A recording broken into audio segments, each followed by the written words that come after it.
नमस्कार YouTube family. आज आम्ही डीमार्टला गेलो बघा.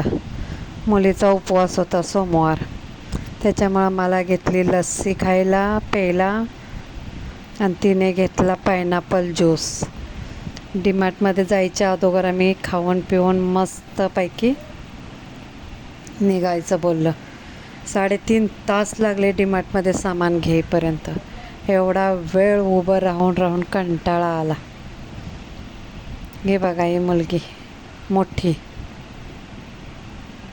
तिने पायनॅपल ज्यूस घेतला आणि तिथून आम्ही निघालो. एवढी गर्दी बाहेर होते ना, उन्हात उभं राहून कंटाळा आला. 5 मिनटं उन्हात उभं होतो. मग आतमध्ये गेलो, एवढं सामान भरलं. महिन्याचं एकदम भरतो ना आम्ही.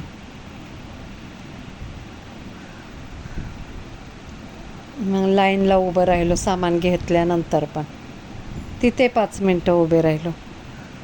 मग रिक्षा मिळेना, तिथे 5 मिनटं उभे राहिलो. कशीबशी रिक्षा मिळाली, मग आम्ही आमच्या घरी आलो. परत घरी आल्यानंतर सगळं सामान भरून ठेवायचं.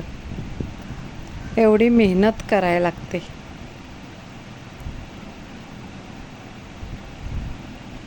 तुम्ही माझ्या कमेंटच करत नाही हो. व्हिडिओला कसा वाटला कसा नाही करत जा की हो राव कमेंट. रिक्षा पण आमच्या इकडे येत नव्हती. रस्त्याचं काम चालल्यामुळं खूप लांब उभी राहिली. 15 मिनटं चालत यावं लागलं तिथून रस्त्याने, एवढं वजन उचलून. कसे वाटले सांगा कमेंट. घरी आल्यानंतर कंटाळा येतो हे सगळं भरून ठेवायचं.